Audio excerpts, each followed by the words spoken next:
So, Jubilees. Now, we're going to be looking at chapter 3, but we're also going to be looking at chapter 4. Usually, I've just been doing one chapter, but for you guys today, we're going to be doing 3 alongside 4. Okay. Jubilees 3, 1 to 4. And on 6 days, and on the 6 days of the second week, we brought according to the word of Yah unto Adam all the beasts and all the cattle and all the birds and everything that moves on the earth and everything that moves in the water according to their kinds and according to their types.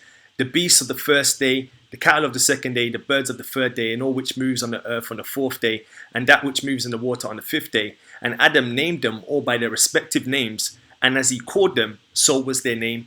And on these 5 days, Adam saw all these male and female, according to every kind that was on the earth. But he was alone, and found no helpmeet for him. And Elohim said unto us, It's not good that the man should be alone. Let us make a helpmeet for him.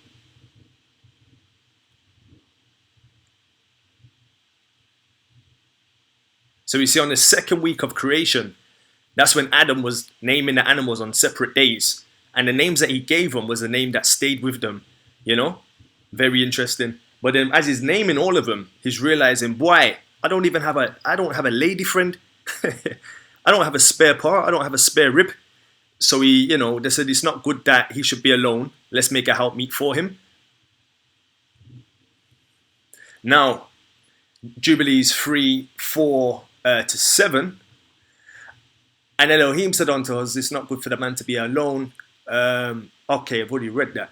And the Lord said unto us, it's not good that the man should be alone. Let us make a helpmeet for him. And the Lord our God caused a deep sleep to fall upon him. And he slept.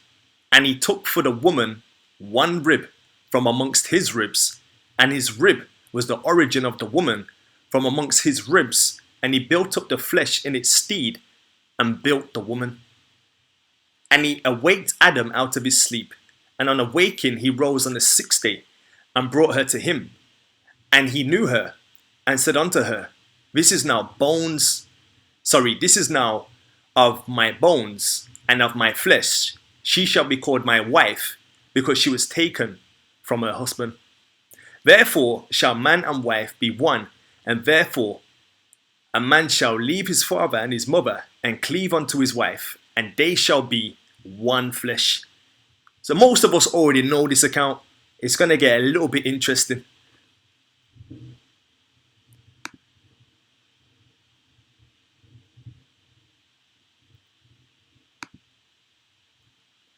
Okay, in the first week was Adam created, and the rib, his wife.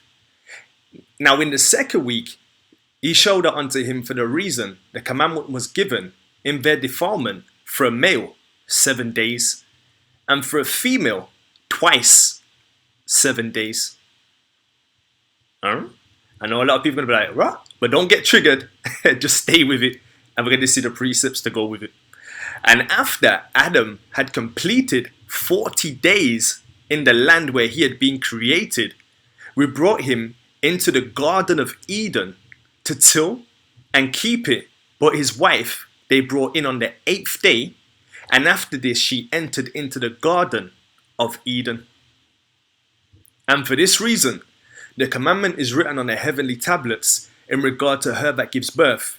If she bears a male, she shall remain in her uncleanness 7 days according to the first weeks of days. And 33 days shall she remain in the blood of her purifying. And she shall not touch any hallowed thing, nor enter into the sanctuary, until she accomplishes these days which are enjoined in the case of a male child. But in the case of a female child, she will remain in her uncleanness 2 weeks of days, according to the first 2 weeks, and 66 days in the blood of her purification, and they will be in all 80 days. Now, many people believe that Adam and Eve were made in the garden, yeah? Not technically true. And we're going to get the precepts to back it up, don't worry. So, I know this is new to many, but we're going to break this down. And, you're going to be like, wow. Hopefully. So, let's break down. Okay. All right, let's go to Leviticus. And we're going to get this to cross-reference with verse 10. Because it says, and for this reason is written on the heavenly tablets in regards to her that gives birth. If she bears a male child, she'll remain in her uncleanness 7 days. All right, let's stop there. Purification after childbirth in Leviticus 12 and verse 1. Now, just to give a backdrop to the book of Jubilees, Moses is writing this on the mountain with the Most High. He went up there on the 7th day, as we found out in the first book of Jubilees. When John the Revelator got his revelation, it was on the 7th day. You know, he was in the Spirit on the Lord's day. It's funny how people get their revelations on the Lord's day, yeah, or on the Sabbath day, as it were. So anyway, saying all of that to say this, these two books kind of, it's the same sort of, it's the same account. You know, Jubilees is talking about Moses in the mountain, the 40 days, getting a revelation of creation. And then we know that in the Genesis account, Moses was on the mountain, getting the tablets, the testimony, but also getting revelations about creation. Okay, so stopping right there, let's look at Leviticus 12, verse 1 to 3. And the Lord spake unto Moshe, saying, Speak unto the children of Yasharal, saying, If a woman have conceived seed, and born a man-child, then shall she be unclean 7 days. According to the days of separation for her infirmity, shall she be unclean. And in the 8th day, the flesh of his foreskin shall be circumcised. Interesting. Another thing to point out before we start breaking this text down, it says in the first week, where is it? When it says 40 days. Okay. And after Adam had completed 40 days, you know. And after Adam had completed 40 days in the land where he had been created, we brought him into the Garden of Eden to till and keep it. But his wife they brought in on the 80th day. After this, she entered into the Garden of Eden. Yeah? Okay. Now, a part of the purification after childbirth, when we go to Leviticus 12 verse 4, it's going to add why they weren't allowed into the garden at a particular time until they completed the time. So it says here, Leviticus 12 verse 4, And she shall then continue in the blood of her purifying 3 and 30 days.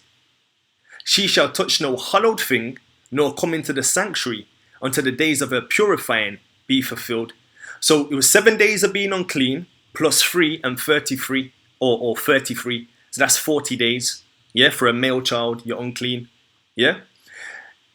Down Leviticus 12 verse 5, it says, But if she bear a maid, which is a woman, a girl, but if she bear a maid child, Leviticus 12 verse 5, but if she bear a maid child, then she shall be unclean 2 weeks, that's 14 days, as in her separation, and shall continue in the blood of her separation 66 days. So that's 66 days and 14. So 66 plus 14 or 14 plus 66 makes 80 days. Yeah? So when Eve was created by man, there's a whole hype now that everyone came from woman. You know, woman is the creator of all.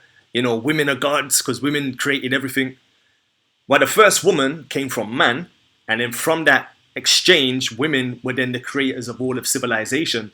But in the first incident, it was a man who made a woman. So when we're looking at how it's written in Leviticus and the time restraints on Adam to go into the garden and the time restraints on Eve, yeah, it should be making sense.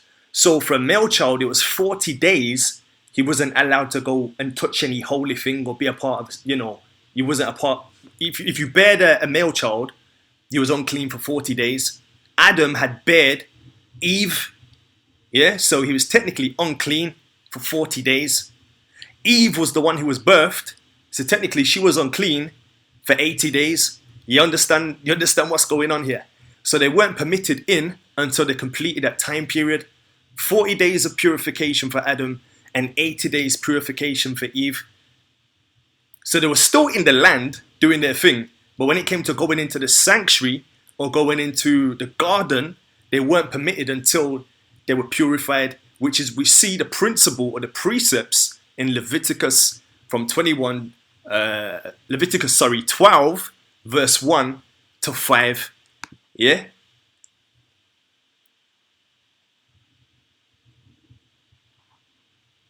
So, hope that made sense. We can go into it a bit more later on if anyone's got any questions on that. But when I saw that, I was like, rah, okay. So Adam weren't put in the garden immediately like that, because we were going to realize as we go through, the garden was a very holy place. It was considered a sanctuary, you know. But we'll go through and we'll see more. Hopefully everyone's got that, yeah? So just to reiterate, Adam was created, and then he had to stay in the land for 40 days. After he completed 40 days, he was purified to then enter into the sanctuary or into the Garden of Eden. But then for his wife, she had to go a longer period outside before being permitted in, because she was a maid child, which comes up to 80 days. So she stayed out for 80 in the land, but not in the garden. And Adam stayed out for 40 days, you know, in the land, but wasn't permitted into the garden. And we just saw the precepts from Leviticus. I hope that makes sense, but if it doesn't, so long. All right. So let's see from Genesis. Adam was made where? The land or the garden? Genesis 2 verse 8. And the Lord God planted a garden eastward in the garden. Sorry, let's read that again. And the Lord God planted a garden eastward in Eden. Yeah? And there he put the man who he had formed. Okay, now it looks like the Most High put him in the garden, right? Okay, let's continue.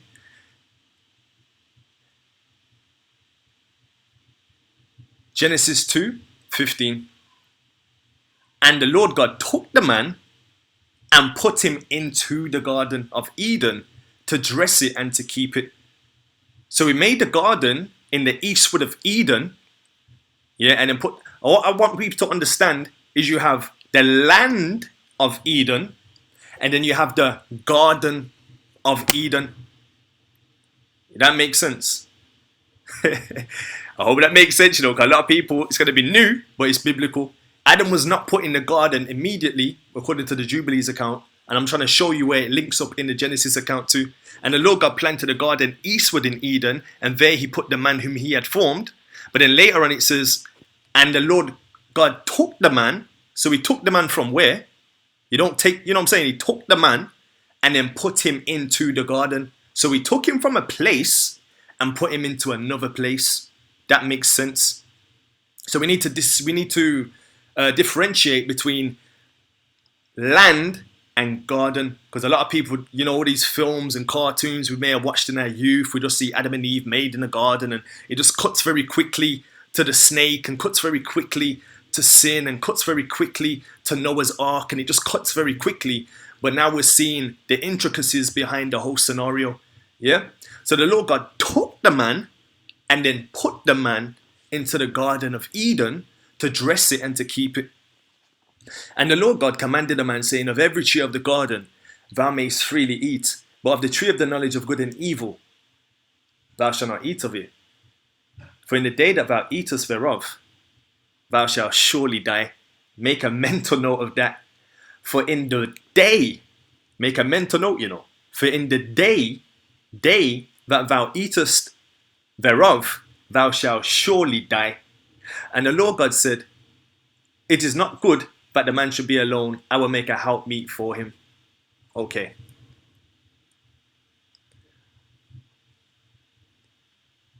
And at this time, and at this point, is plausible to note that Eve wasn't made at this point, so he could go in the garden at that point, and he received the instruction alone at that point. And then when he made Eve, he had to spend the time out back in the land before he could then be brought back into the garden. Yeah.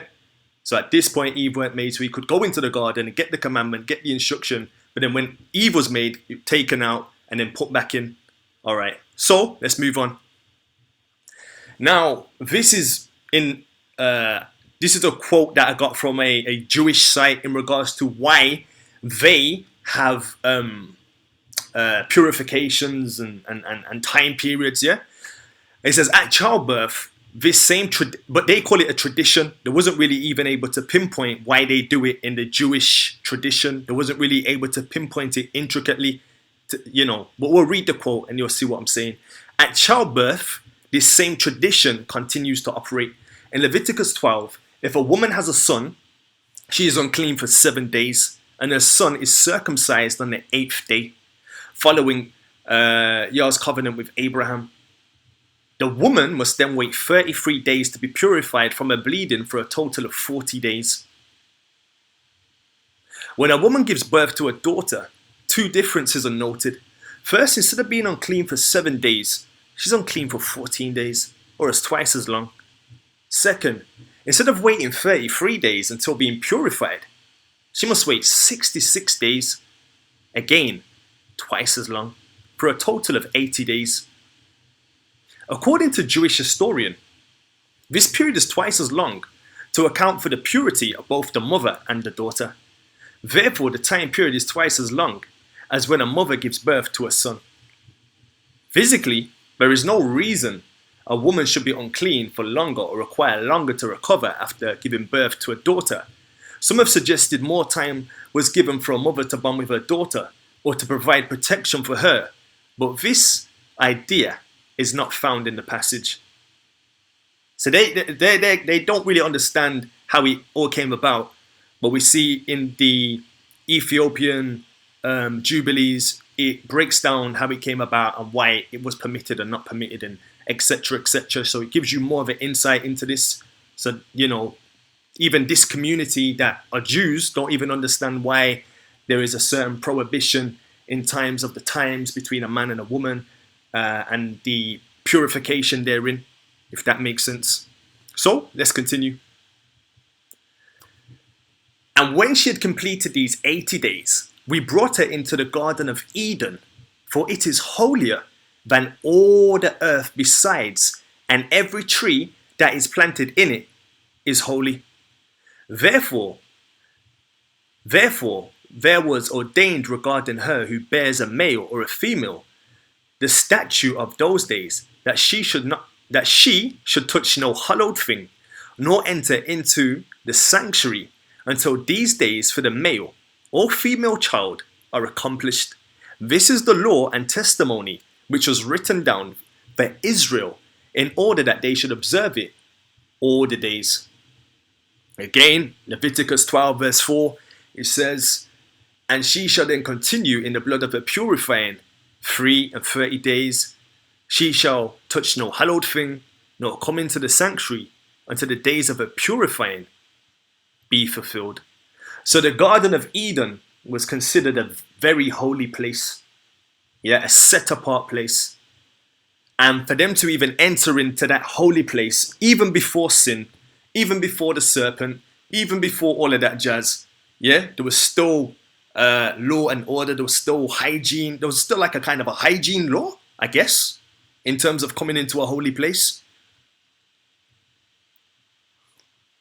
I remember speaking to a man when I was part of the Adventist church, and he was like, he don't bring his daughter, or his daughters refuse to go to the church when they're on their monthly cycle. And I was like, I didn't know any. I was like, okay, that's interesting. Some other people kind of threw him under the bus and said he was radical to have that kind of perspective. But I was like, that's very interesting. And then when I started doing this study, I was like, even before sin, even before the introduction of sin, when man was at their apex, the Most High didn't want them in the garden in that state, which was just very interesting, But I digress. So we see that the Garden of Eden was highly regarded, highly revered, and purity was needed to even enter in, which is similar to the sanctuary service. You had the courtyard, the holy place, and the most holy place. And to enter into a certain department or compartment, you'd have to be of a certain tribe or of a certain father to officiate in the sanctuary. And you'd also have to be fully abled. You couldn't be invalid. You couldn't be dilapidated, broken shoulder, twisted neck, arm on your leg on your arm. You couldn't be backwards. You had to be of a strong constitution to facilitate in the sanctuary. So I find that very interesting. But all right then, let's continue. So, what was their occupation and how long were they in the garden before temptation? So, what was their occupation and how long were they in the garden before temptation? So, what were their job and how long were they in the garden? Okay, let's find out. And in the first week of the first Jubilee, Adam and his wife were in the Garden of Eden. Where were they? Were they in the land or in the garden? They were in the Garden of Eden for 7 years, tilling and keeping it. And we gave him work. We instructed him to do everything that is suitable for tillage. Okay, let's pause. So, the Most High didn't just make them jobless. He gave them a job. But to answer the question, how long were they in the garden for? 7 years. And he tilled the garden and was naked and knew it not and was not ashamed. And he protected the garden. Now, what was he protecting the garden from? From the birds and the beasts and the cattle, and gathered its fruit and eat, and put inside the residue for himself and for his wife, and put aside that which was being kept. Now, what I like about this is in Genesis, like I said, it gives you an overview, it gives you the skeleton, but this is putting the meat onto the bones. So when you read Genesis, it's like, wow, boom, bang, bing, bang, boom, bang, bing, flood. Like, raw. So how did Cain manage to have children if there was only Adam and Eve? And how did Abel manage to have children if there's only, if Eve's the only woman? Were these guys going with their mum? Was it that serious? But we're going to find out more layers to the cake as we advance throughout this study. So anyway, and in the first week of the first Jubilee, Adam and his wife were in the Garden of Eden for 7 years, tilling and keeping it. And we gave him work, and we instructed him to do everything that is suitable for tillage. And he tilled the garden and was naked and knew it not, and was not ashamed. And he protected the garden from birds and beasts and cattle, and gathered its fruit and ate, and put aside the residue for himself and for his wife, and put aside that which was being kept. And after the completion of 7 years, where he had completed there, 7 years exactly, and in the second month of the 7th day of the month, the serpent came and approached the woman, and the serpent said to the woman, "Have God commanded you, saying, ye shall not eat of every tree of the garden?" So, what was their occupation? Gardeners, cultivators, yeah? How long were they in the garden before temptation or before the snake did his thing? 7 years, exactly 7 years. I like the way it says 7 years and then goes 7 years exactly. Very interesting.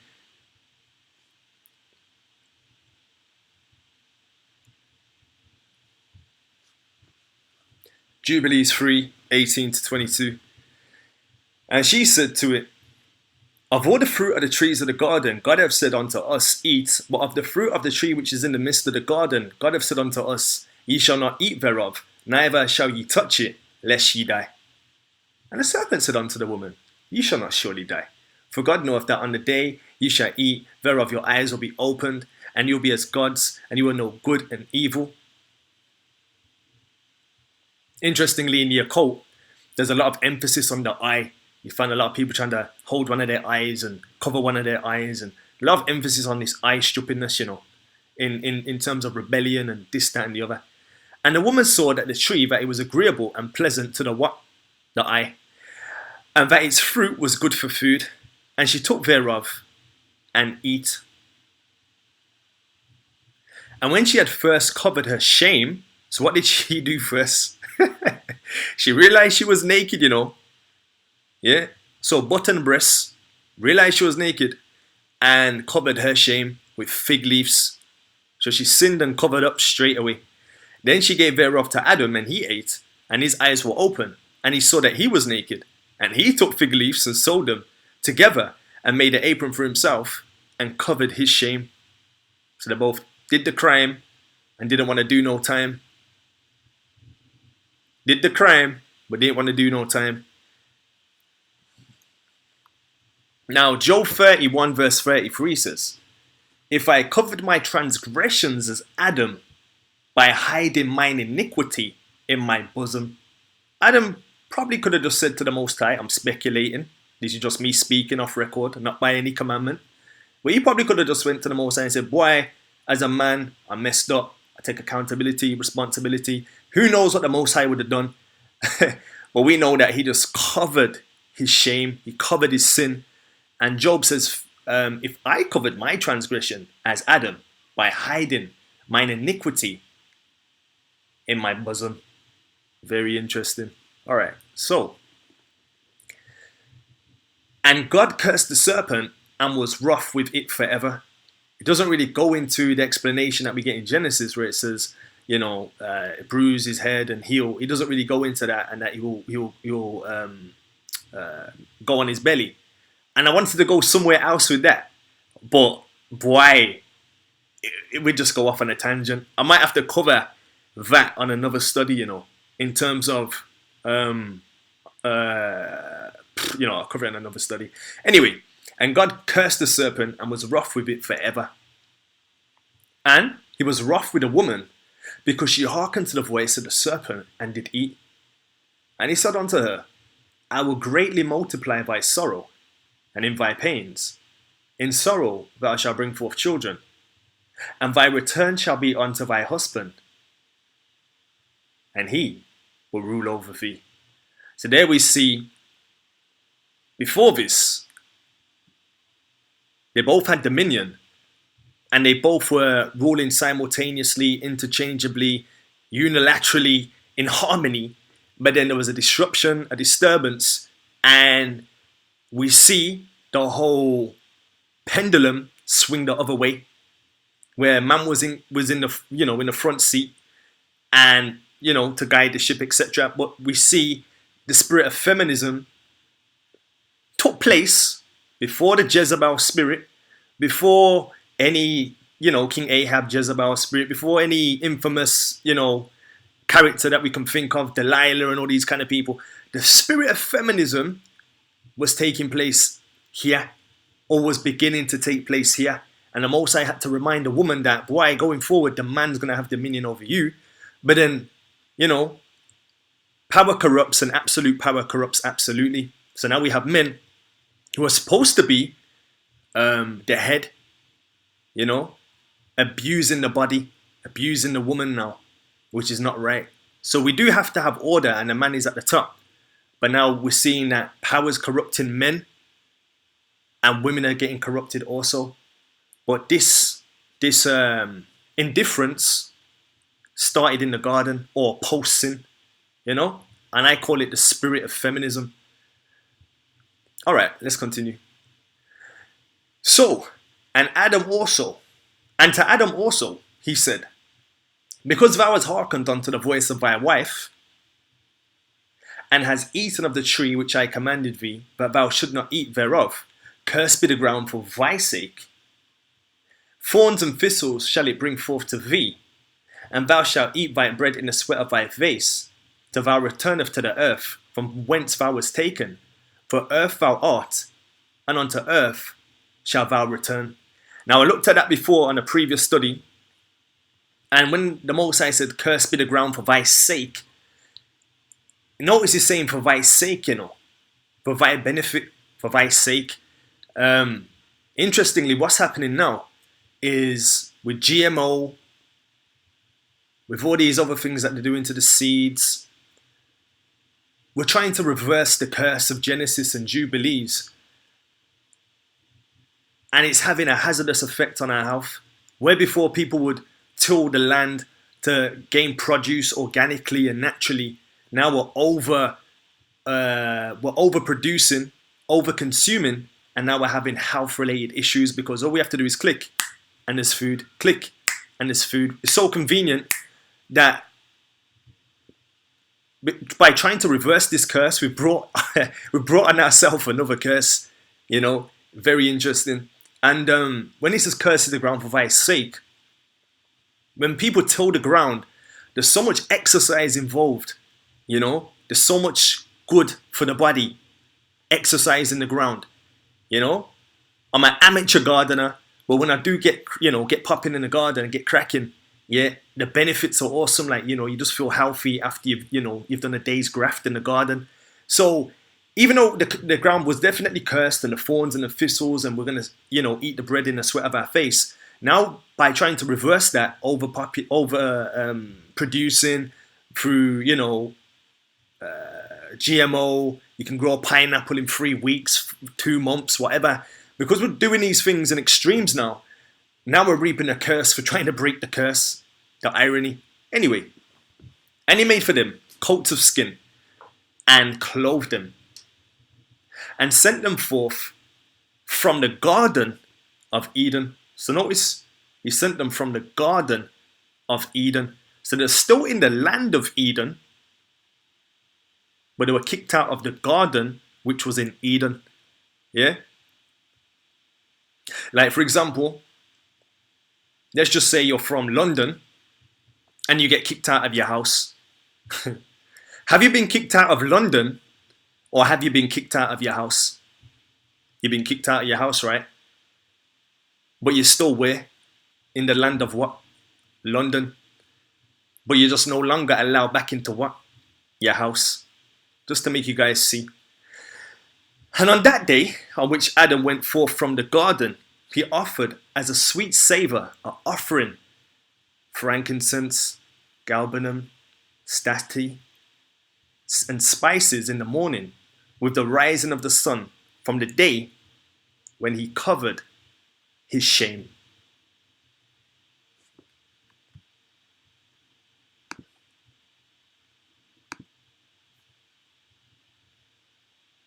So wait there, before I go back, actually, I did ask a question. So the first death, and he made for them coats of skin, to be able to have a coat of skin, Now listen, it doesn't say, and Yahuwah made for them a coat of fur, what is it, forks or flux or whatever it is, that fake, you can have them fake artificial coats of fur. It doesn't say the Most High made some artificial coats of fur, but it says coats of skin. Now to get skin, some have you dead, Some have you dead. So there was the first sacrifice or the first death, in Eden. And he made for them coats of skin and clothed them and sent them forth from the Garden of Eden. Interesting.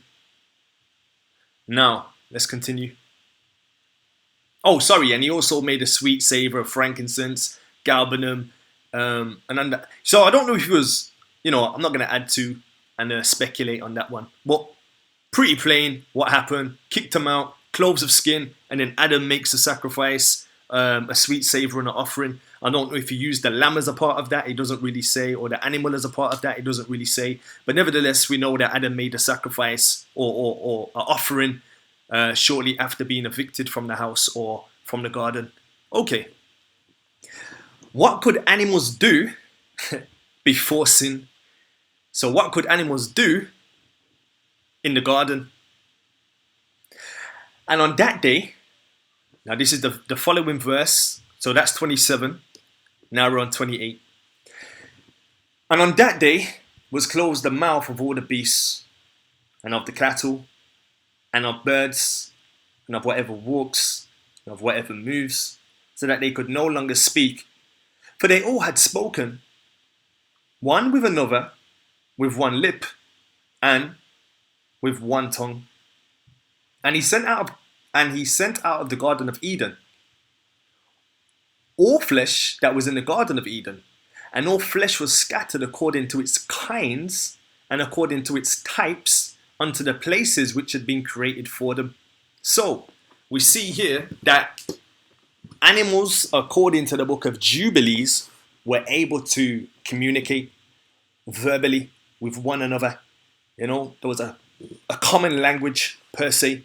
And then it's interesting that when you see certain films like Dr. Dolittle with Eddie Murphy that you might have seen growing up, he's talking to the bear, talking to the snake, talking to the dog, talking to the whatever.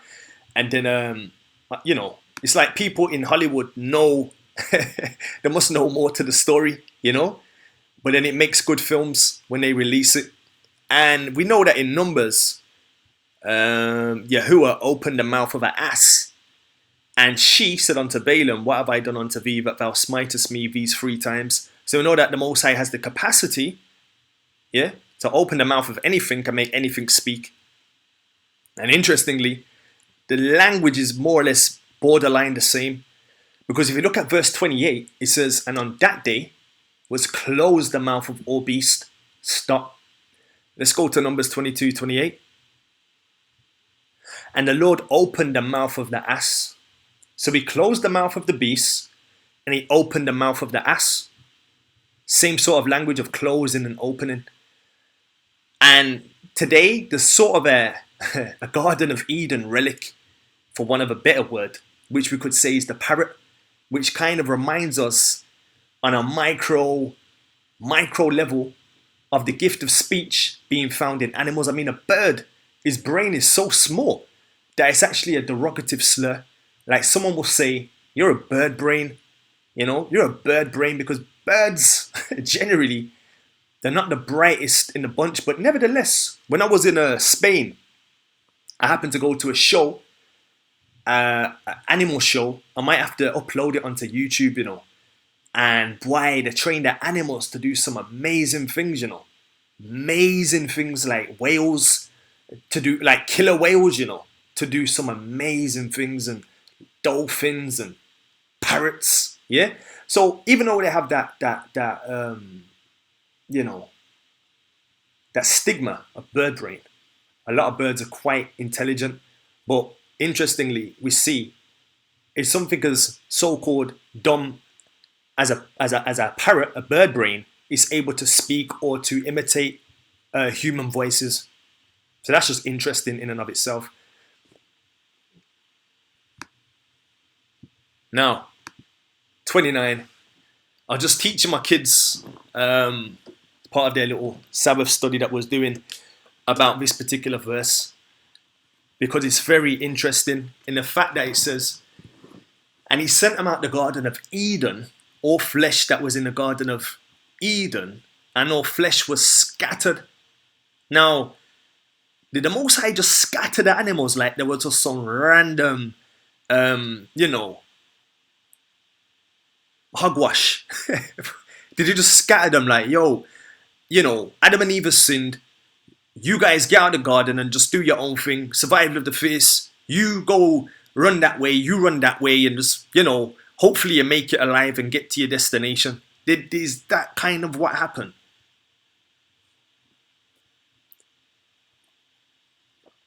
We see here it says, he sent out of the garden all flesh that was in the Garden of Eden, and all flesh was scattered according to its kinds and according to its types unto the places at random, onto the places that were just haphazard, accidental, coincidental.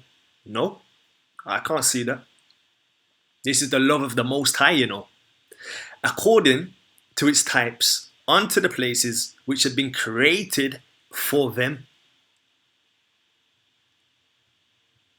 Now we know 1 Corinthians 14 verse 40, let all things be done decently and in order. So he didn't just leave them to be, you know, survival of the fittest, out of order, running rampant. The polar bear in the desert, the camel in the Antarctic, the frog in the Sahara, you know, the scorpion in the water. You know, he was very clinical, very meticulous, very diligent, and he formed different habitats that were habitable for the animals to then survive. And not just to survive, but to thrive. And I was teaching my children that earlier, and I was teaching them about their bedrooms and saying, what's your bedroom? And they said, that's their bedroom. And I was trying to link it to teach them that the Most High made animals bedrooms the same way mum and dad have gave them personal bedrooms for them to grow up in and to, you know, and they could understand, and they were adding to the study, man. And it was amazing. Well, I just wanted to highlight that to you, that nothing was by accident. Everything was you know, carefully considered and created accordingly. Okay, let's move on. So,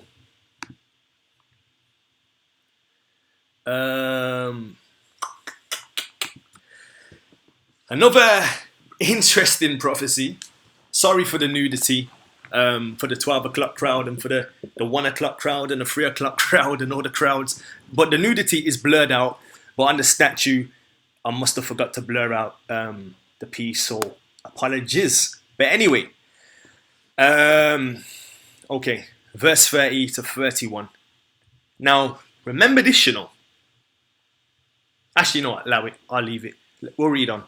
And to Adam alone did he give the wherewithal to cover his shame of all the beast and cattle.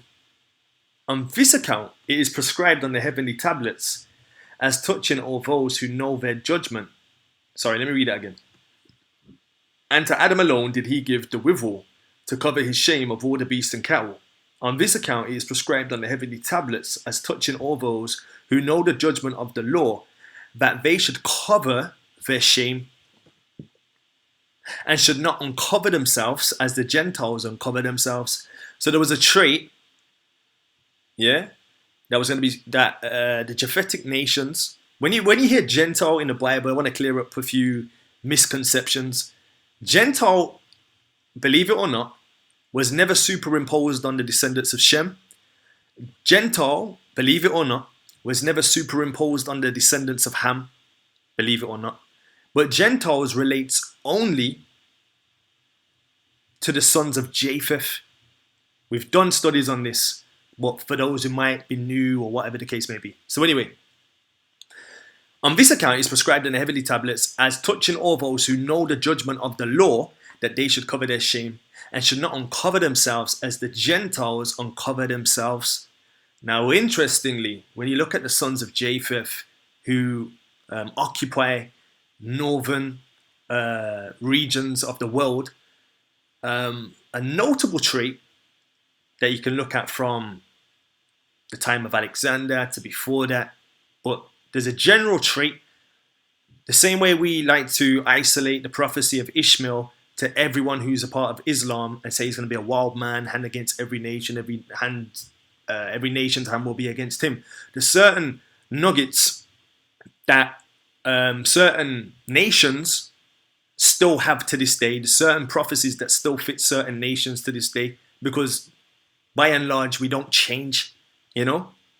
So anyway, like I was saying, when you look at a lot of monuments or statues, or notable statues in Japhetic lands like Greece and Rome and even Media and stuff like that, 9 times out of 10, like David, that statue there's of David, yeah, the statues are naked. The monuments are naked. Yeah, the statues are naked. When you look at the hippie culture, that was very prominent in the 60s, 50s, etc. They were all about free love. They're actually the pioneers today of the alphabet community. Like the people from the 70s, like the people from the hippie generation are the pioneers who are spearheading the movement that you see today. You know, free love, free sex, swingers, all that kind of stuff. But going back to the point, it says they will uncover themselves. And I'm just saying that when you look at the monuments and statues, they're all naked. Now today you got the hippie movement. Now today you got other movements that are all about free, what is it? Remember the film, is it the Titanic? Where the woman's drawing naked women for portraits and stuff like that. So you can see certain traits and characteristics that are still by Yah's providence, still seen in particular nations of people today. Now we know there's overlapping where nations mix with other nations and they take on certain traits, but by and large we see this in a particular community and we can trace it back from history to present day. Okay, so next slide.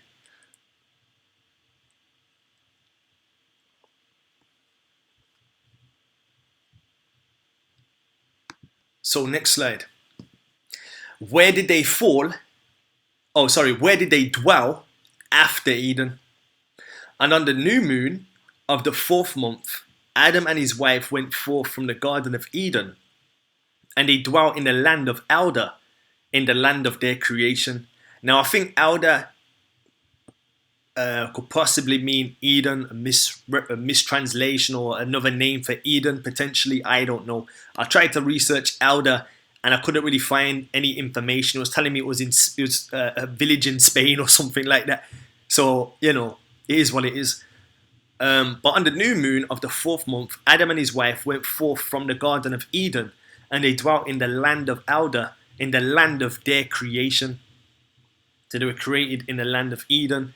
They got kicked out of the Garden of Eden and had to go back into the land of Eden. So they couldn't be in that holy set apart place with the Most High because of their sin. And Adam called his wife, and Adam called the name of his wife Eve, and they had no son till the first Jubilee. And after this, he knew her, and he tilled the land as he had been instructed in the Garden of Eden. Now, when you hear Jubilees, I think Jubilees is, Jubilees is 7. So like, when you hear like, if you hear something like 2 weeks of Jubilees, that means 14 years. If you hear 1 week of Jubilees, that's 7 years, and so on and so forth. Just so you understand, when you hear Jubilee or Jubilees, it's 7 years. So they were kicked out of the garden, but they were never kicked out of the land. Hope everybody's seeing that. Okay. So going back to that.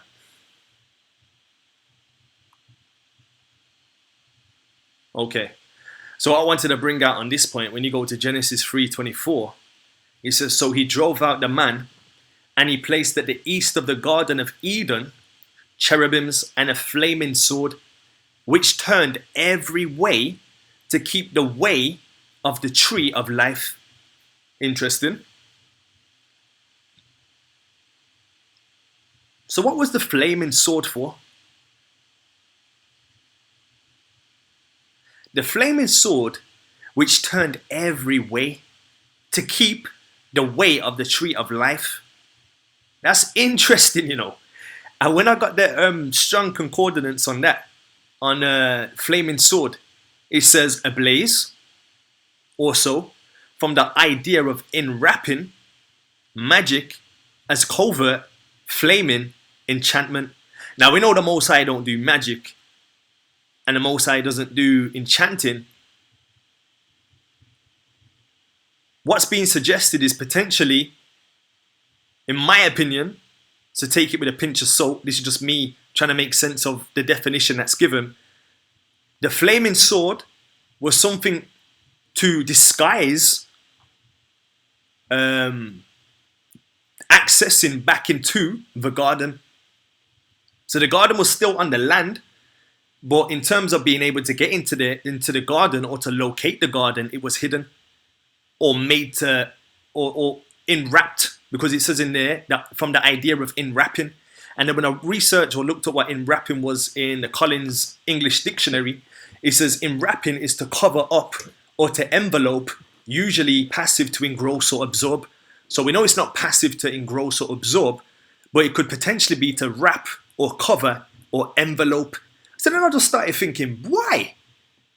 You know, when you watch that Black Panther film, and they're going to, what is it, Wakanda, and the plane things just flying through the air, and then it goes through this barrier, which looks like it's just in the land. There's just, you know, forestry, and as it goes through the barrier, it's like a whole new world.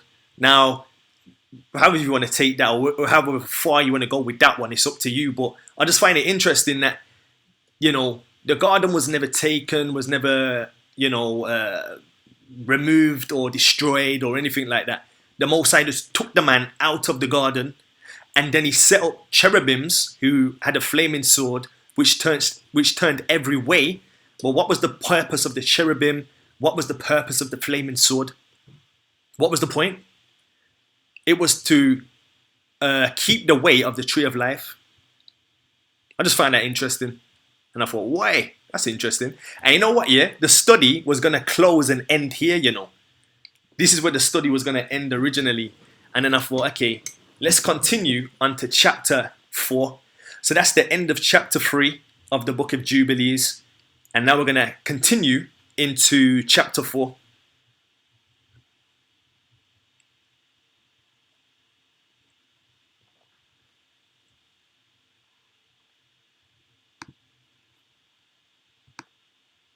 So, chapter 4 gets a little bit more interesting than all that interesting stuff. And in the third week, in the second Jubilee, she gave birth to Cain.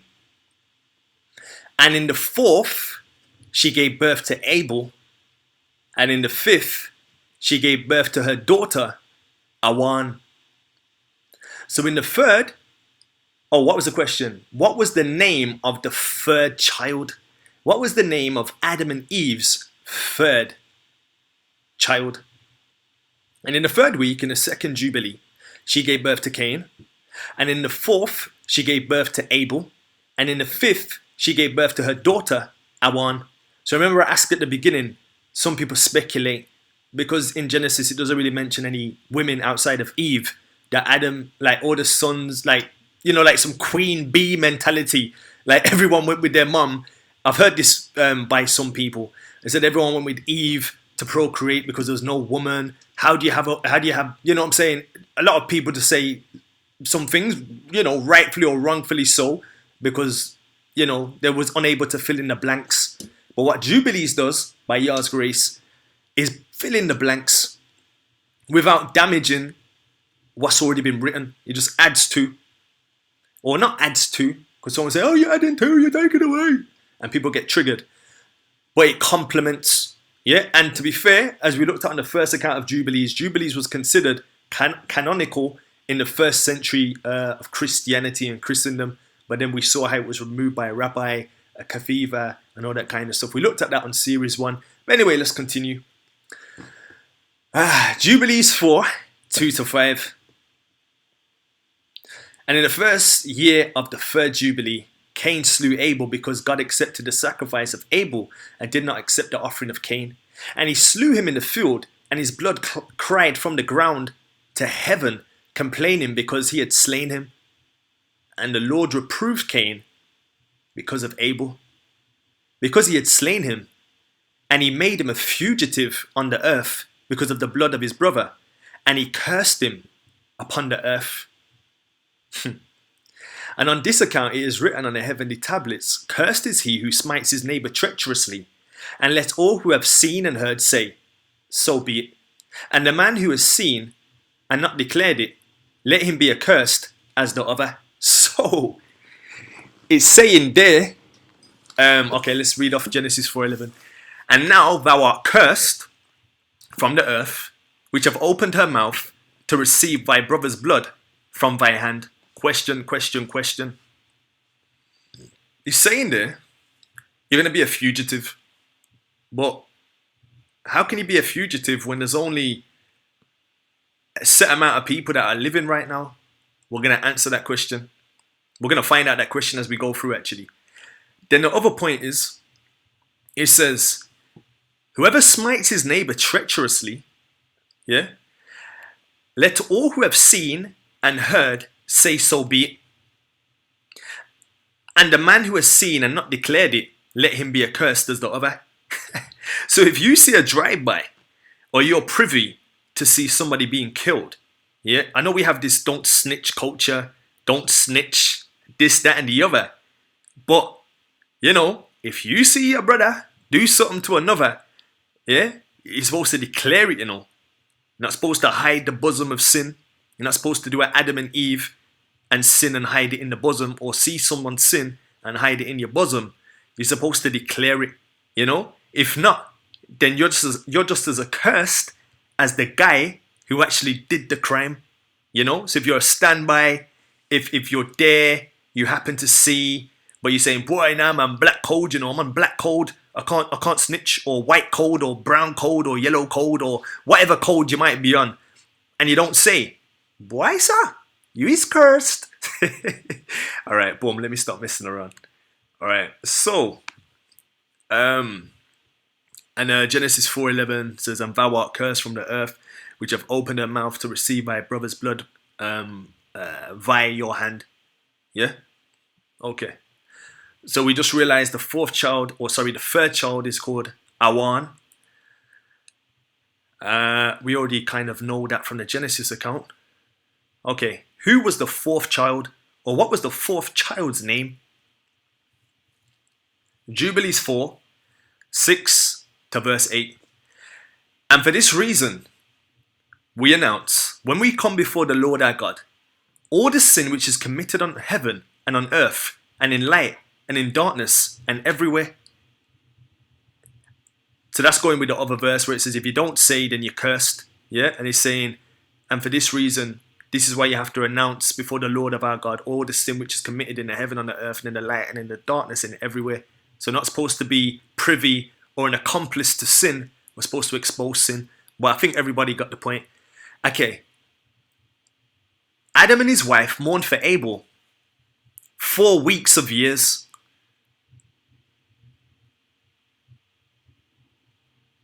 And in the 4th year of the 5th week, they became joyful. Why? And Adam knew his wife again, and she bare him a son. And he called his name Seth, for he said, God has raised up a second seed unto us on the earth, instead of Abel, for Cain slew him. And in the 6th week, he begat his daughter, Azurah. 1 second. This one's popping up.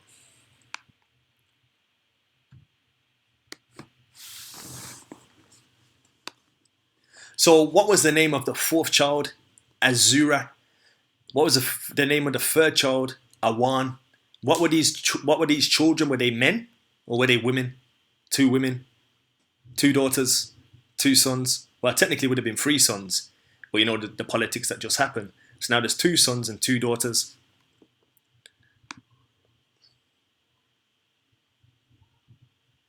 Okay. Which sister did Cain marry? Which sister did Cain marry? And Cain took Awan, his sister, to be his wife, and she bare him Enoch at the close of the 4th Jubilee. And in the 1st year of the 1st week of the 5th Jubilee, houses were built on the earth. Houses, not mud huts. People think that back in the day, civilization, they were on some, straw and huts. Not necessarily true. But anyway, houses were built on the earth. And Cain even built a city and called its name after his son, Enoch. So what did Cain build?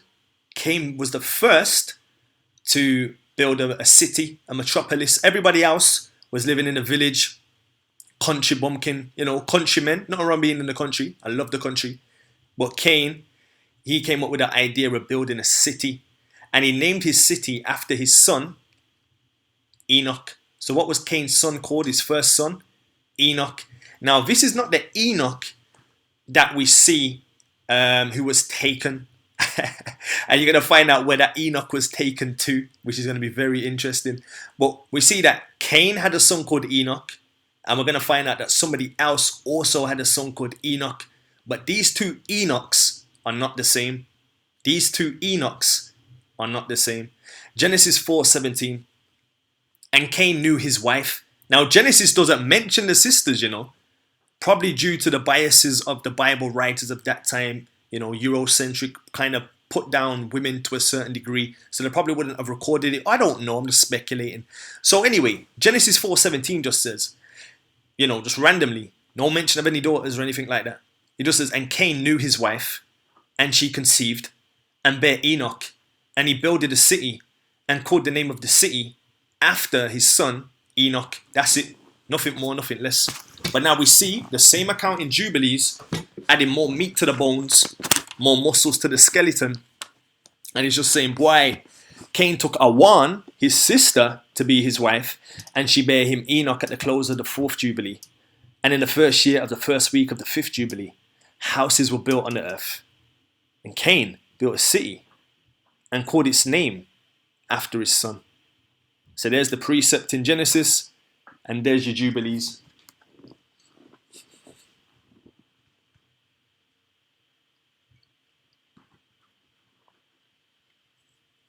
Okay. So, how many other sons did Adam and Eve have? How many other sons did Adam and Eve have? And Adam knew his wife, and she bare yet 9 sons, which makes sense regarding revenge, vagabond, fugitive. How can you be a fugitive and a vagabond if it's just you, your wife, and Seth? Okay, we don't know about Seth just yet. I haven't got to that point. But how can it just? Oh yeah, we have, but we haven't touched on who Seth's wife was, etc., etc. That's the next slide. But how can you be a vagabond or a fugitive? And from the Bible account, there's pretty much just you, your mom, and your dad. You know, like how can you just be a vagabond to you, your mom, and your dad? Okay, but now you see more layers to the cake, and that there was other siblings who might have wanted to avenge or revenge their uncle. You know, Genesis 4:12. When thou now this is the curse of Cain now. When thou tillest the ground, it shall not henceforth yield unto thee her strength. A fugitive and a vagabond shall thou be in the earth. And Cain said unto the Lord, my punishment is greater than I can bear, you know. Behold, thou hast driven me out this day from the face of the earth, and from the face shall I be hid. And I shall be a fugitive and a vagabond in the earth. And it shall come to pass that everyone that findeth me shall slay me. And the Lord said unto him, therefore, whosoever slayeth Cain, vengeance shall be taken on him sevenfold. Notice the 7 references to 7. The book of Jubilees is known as the book of 7. And the Lord set a mark upon Cain, lest any finding him should kill him. We don't see in Jubilees the mark of Cain reference, which is interesting. But we do see everything else. Like I said, they complement one another backwards and forwards, you know. So, who did Seth marry? And in the 5th week of the 5th Jubilee, Seth took Asura, his sister, to be his wife. And in the 4th year of the 6th week, she bare him Enos. What did Seth's children begin to do? He began to call on the name of the Lord on earth. So she bare him Enos. What did Enos, what did they start to do? What did Enos, his family, start to do? He began to call on the name of the Lord on the earth. And it highlights that to reinforce the different mindset between the two progenitors, i.e. Seth and Cain. Cain's people them went to the city. They went to the Big Apple. They laid down work in the Big Apple. They went to London. They went to Paris. They went to the capital. They built up a capital and they stayed in the city. They stayed in the dark and dungy environment of pollution, of the things that happen in the city, the violence, the brutality, all that kind of stuff that goes on in the city. Whereas these guys, it doesn't make any reference that they went into the city or became Edenized or westernized, but they just stayed in the land, And interestingly, they began to call on the name of the Lord on the earth. And if it's saying that they began to, and it's making a reference to them doing that, then we can summarize or surmise that Cain's posterity weren't doing what Enos was doing. Very interesting. What was the name of Seth's first son? Okay, we just kind of answered that one. His name was Enos. And in the 7th Jubilee, in the 3rd week, Enos took Noam, his sister, to be his wife. And she bare him a son in the 3rd year of the 5th week, and he called his name Kenan. And at the close of the 8th Jubilee, Kenan took Muah-Leleleth, his sister, to be his wife. And she bare him a son in the 9th Jubilee, in the 1st week, in the 3rd year of this week. And he called his name Mahalalel. Now let's find the precepts in Genesis to complement Jubilees. And to Seth him also there was born a son, and he called his name Enos. Then began men to call upon the name of the Lord. We see this again in Luke, a reference to Seth and Enos. Which was the son of Enos? Which was the son of Seth? Which was the son of Adam? Which was the son of God? So we see Enos mentioned in Genesis, we see Enos mentioned in Jubilees, and we see that the sons of Enos were the ones who were not like the sons of Cain, industrialized urbanites, but they were countryites, lived in the country, in that kind of jazz. And I say that as an urbanite, I say that as an urbanite who's now became a countryite, and the blessing of being in a country as opposed to in the city is enormous, Anyway,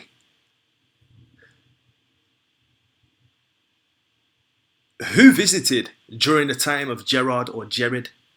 And in the second week of the 10th Jubilee, Methuselah took him to wife Dinah, the daughter of Barachel, the daughter of his brother, and she bare him a son in the 3rd week in the 6th year.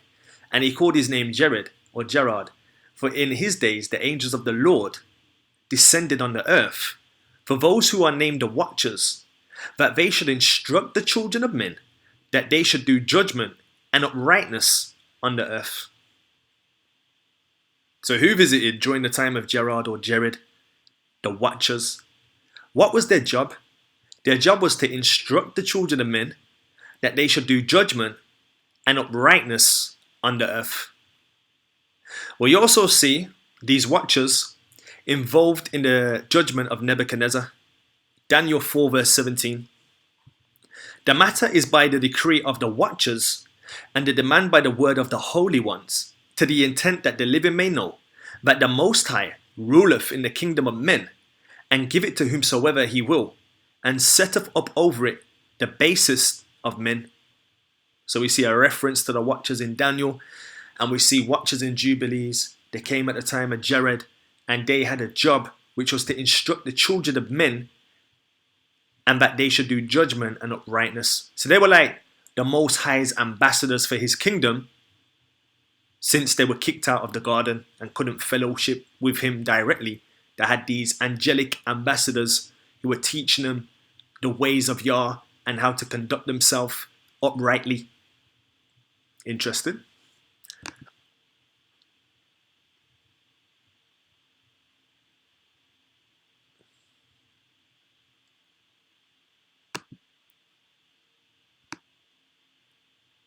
Okay. What was the name of Seth's great-great-grandson? And in the 11th Jubilee, Gerard took himself a wife, and her name was Barak, the daughter of Rasuiah, a daughter of his brother, in the 4th week of Jubilee. And she bare him a son in the 5th week, in the 4th year of Jubilee. And he called his name Enoch. And he was the first among men that are born on earth, who learnt writing and knowledge and wisdom, and who wrote down the signs of heaven according to the order of their months in a book, that men might know the seasons of their years according to the order of their separate months. And he was the first to write a testimony, and he testified to the sons of men among the generations of the earth, and recounted the weeks of the Jubilees, and made known to them the days of the years, and set in order the months, and recounted the Sabbaths of years, as we made them known to him. So Enoch was a literate man, he was a knowledgeable man, he was a wise man, and he had an understanding of the signs and of the times, and he reiterated his understanding. He didn't keep it to himself, but he shared it with the people of his day. So the name of his great-grandson was Enoch, and we just explained what was special about him. So what revelation was shown to Enoch by the Watchers? What revelation was shown to Enoch by the Watchers? Give me 2 seconds and I'll come right back. Yeah, apologies for the delay. So back now. So the question is, what revelation was shown to Enoch by the Watchers?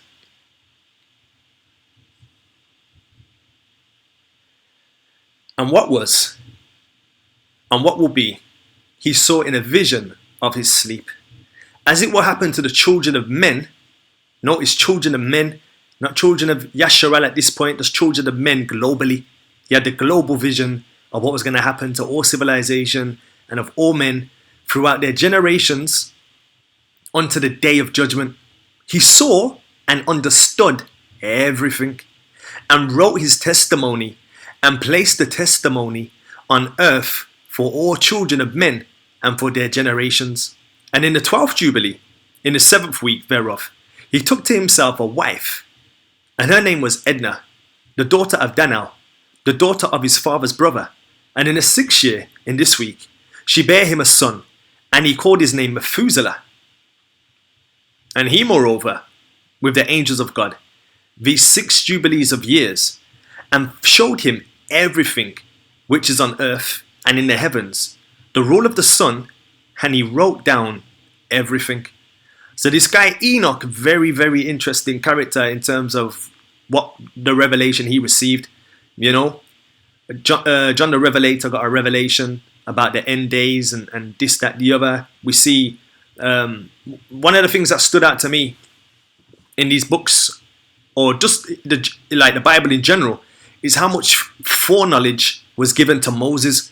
Like Moses knew about what was going to happen to Yasharal. He knew who was going to be the main agitators against Yasharal. Like these guys, and we're talking, look when these guys existed way back, and they predicted with precision and intricacy what was going to happen, how it was going to happen, what nation was going to do this, how the nations were going to do that, and how even Yasharal was going to commit folly, fornicate, break the covenant, break the relationship, come back, whoredom. This, like, it was so, these guys had so much foresight, you know, it's just amazing. So when you read these accounts, it's like wow, confirmation in terms of what we see today and what they said previously. So let's continue. So we saw originally the watchers, they came down to instruct and to guide guys into righteousness and judgment, like a what would you call it, ambassador for the heavenly kingdom, to show men what to do after they were kicked out of the garden. And we see in Daniel that they also made decrees, etc., etc. Daniel 4:17, we just read that. Doing this, and what else? No, nothing on that one. They gave the revelation about what was going to happen in the earth to all generations, this, that, and the other. Now, when we get to this particular slide, we're going to see something changed in regards to the watchers. Who did Enoch rebuke? Enoch is where? What was flooded? So these are the 3 questions we're going to try to extract from this particular slide. So it says, and he testified to the watchers. He testified to the watchers who had sinned. So not all of the watchers sinned. It's very clear, he said, who had sinned. He didn't say he testified to all the watchers. He just said, and he testified to the watchers. Now, that was the qualification. Who had sinned? Who did they sin with? With the daughters of men. For these had begun to unite themselves so as to be defiled with the daughters of men. And Enoch testified against them all. So he testified against all of these watchers who had defiled themselves by sleeping with the daughters of men. So who did he rebuke? The watchers. Now the next question is, where was he taken? Let's read Genesis 5:24.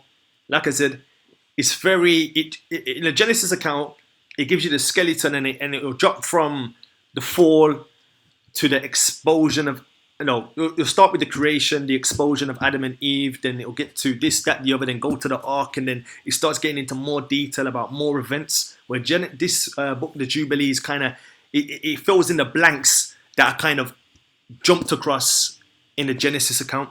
So let's see Genesis 5:24. The question is, where is Enoch? Or Enoch is where? Genesis 5:24. And Enoch walked with Yahuwah, and he was not, for Yahuwah took him. So Enoch walked with Yahuwah, and he was not, for Yahuwah took him. That's all it says. People speculate it was translated to heaven or this, that, and the other without seeing death. Fair enough. People say this, people say that. But a lot of it's speculation and theory based on, the fact that the Bible said he would took him. Yeah? Which is interesting. Now we're going to find out where Enoch is or where he was taken to.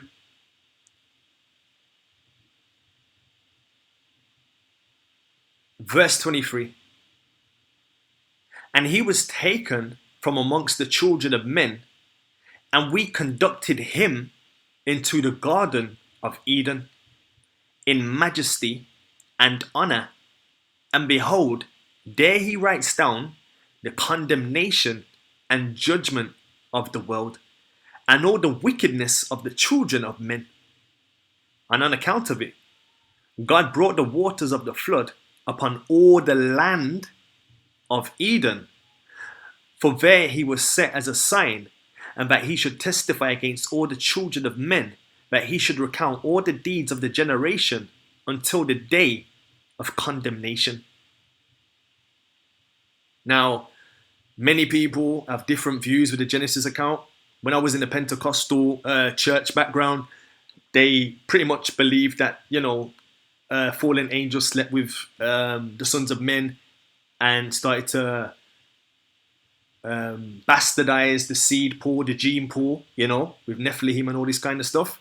Then when I joined the Adventist church, they had this different doctrine that when it came to son of Seth and the son of Cain, they was just talking about, when it says about the sons of men and the sons of men and the sons of God, it's talking about the sons of Seth versus the sons of Cain. So they have that understanding, but it's the former and not the latter.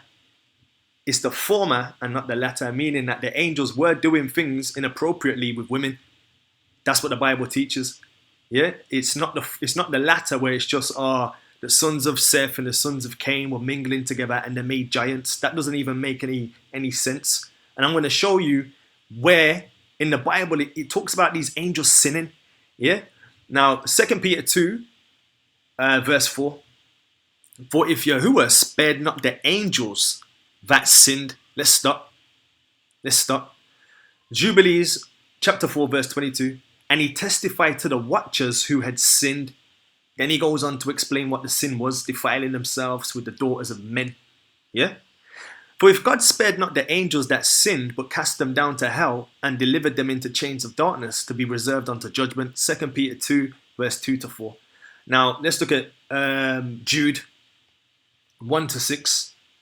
And the angels which kept not their first estate, their estate was in the heavenly, but they transgressed and came into this estate and did, things that they shouldn't have done, but left their own habitation. Remember I spoke about earlier habitation, and how the animal kingdom had their own environment, habitation, polar bear, Antarctic, camel, desert. Yeah, the camel don't mate with the polar bear don't mate with the camel. They have their own distinct habitation.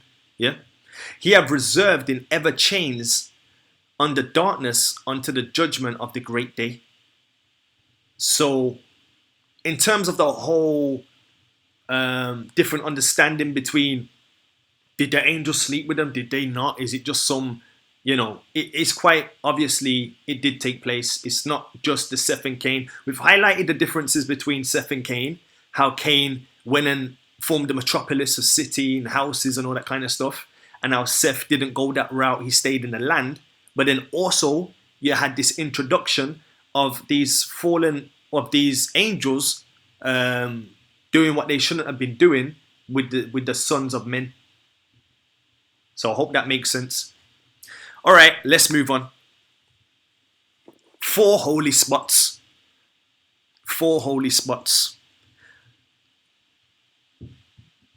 So as he's gone into the garden, he does a similar thing to like what Adam did before he left the garden. Jubilees 4, 25 to 26. And he burnt the incense of the sanctuary, sweet spices acceptable before the Lord on the mount. For the Lord has 4 places on the earth: the Garden of Eden, the Mount of the East, and this mountain on which thou art this day, Mount Zion, and Mount Zion, which will be sanctified in the new creation, for a sanctification of the earth. Through it will the earth be sanctified from all its guilt and uncleanness throughout the generations of the world. So the 4 holy spots there, Mount of the East, Eden, Mount Sinai, Mount Zion. Okay. Birth of Noah. In the 14th Jubilee, Methuselah took himself a wife, Edna, the daughter of Azariel, the daughter of his father's brother, in the 3rd week, and in the 1st year of the week, and begat a son. And he begat a son, and called his name Lamech. And in the 15th Jubilee, in the 3rd week, Lamech took to himself a wife, and her name was Betanos, the daughter of Barakeli, the daughter of his father's brother. And in this week she bare him a son, and he called his name Noah, saying, This one will comfort me for my trouble and all my work, and for the ground which the Lord hath cursed. So there we see the birth of Noah. Now, what was significant about Adam's death? What was significant about Adam's death? And at the close of the 19th Jubilee, in the 7th week, in the 6th year thereof, Adam died, and all his sons buried him in the land, not the garden, in the land of his creation. And he was the first to be buried in the earth. Now, some are going to probably say, how was Adam the first to be buried in the earth? I mean, didn't Abel just die a minute ago? So how is he the first to be buried? We're talking of natural death. You know, Abel was killed, slaughtered by his brother. But Cain was the first, not Cain. Adam was the first one to die naturally, of natural causes. No foul play, just literally old age, senior pension, OAP, rocking chair syndrome. You know what I'm trying to say? So that's Adam. So at the close of this 19th Jubilee, in the 7th week, in the 6th year thereof, Adam died, and all his sons buried him in the land of his creation, and he was the first to be buried in the earth. Now listen to this. And he lacked 70 years of 1,000 years.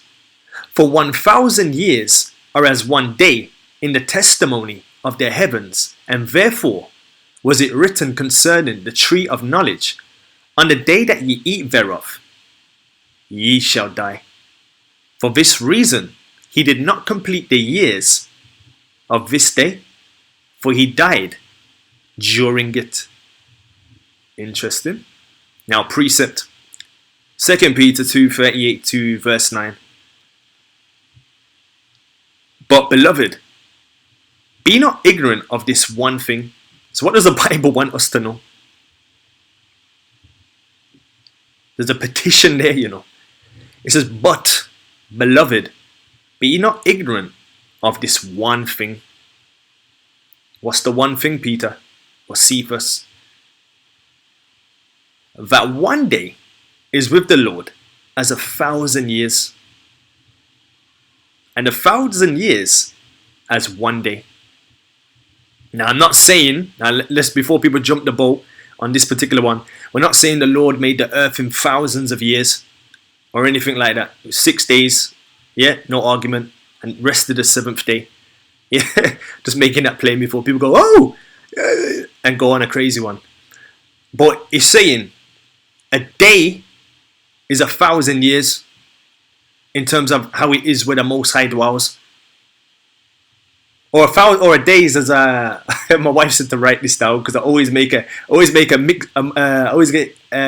mockery when I'm trying to say it correctly. I get confused. But so he's saying that Adam, he only lived to be 930, which was 70 years short of being 1,000 years old. So he wasn't able to get to 1,000. He died in a day. 1,000 years is as a day. So you only got to 930, 70 years off being 1,000 years old, which is technically a day where the Most High dwells, if that makes sense. Hope that does. I found that interesting anyway. I was like, raw. is very specific, man. Like he didn't meet that 1,000 threshold. He didn't meet that day, years old, in terms of being 1,000 years old. Very interesting. I hope that made sense. Salaki, if I made any mistakes. Yeah. But yeah, all right, boom. So I found that interesting. I was like, raw, man like Adam died just under 1,000 years old, which was to, like Jubilee says, for this reason, he did not complete the years of this day, for he died during it. 70 years off 1,000, you know. Imagine that. So not only did that animal die as a result of the sin and clothed them with the skin, because often the argument is what died in the same day, you know, because it says in the day you eat, you would die. So then people say, quite logically, the animal skins, an animal was killed. So that was the animal that was killed for the transgression of sin, which I agree. But the animal was killed for the transgression of sin, but the prophecy still remains that they would die in a day, and that day is 1,000 years, and they didn't get to reach the end of 1,000 years. They died in the day, so they died, you know, before hitting the 1,000-year threshold.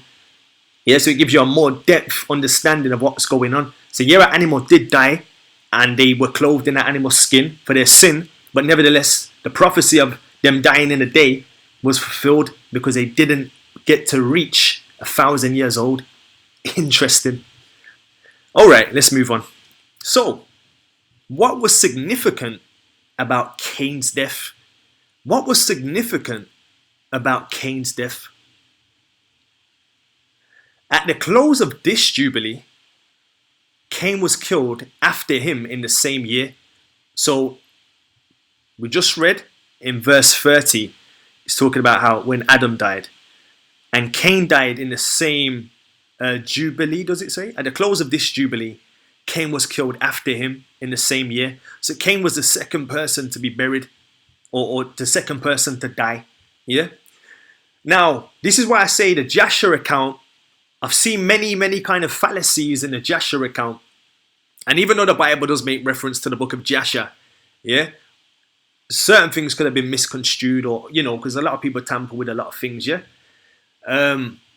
But nevertheless, there are gems in the book of Jasher when it comes to breaking down who Rome is and all that kind of stuff. It's there, you know, Chittim, it's crystallized, it's simple, it's easy to understand. But in the Jasher account, it says that Cain was killed during archery gone wrong. Somebody was trying to kill a pig, and then Cain was just walking out there as an OAP, and he got licked by the crossbow and he died. So that's what it says in Jasher. And then Jubilees gives a different account. So there's just a straight different account between Jasher and Jubilees. And so far, as I've vetted Jubilees, I just think it's inspired. I just know it's an inspired book.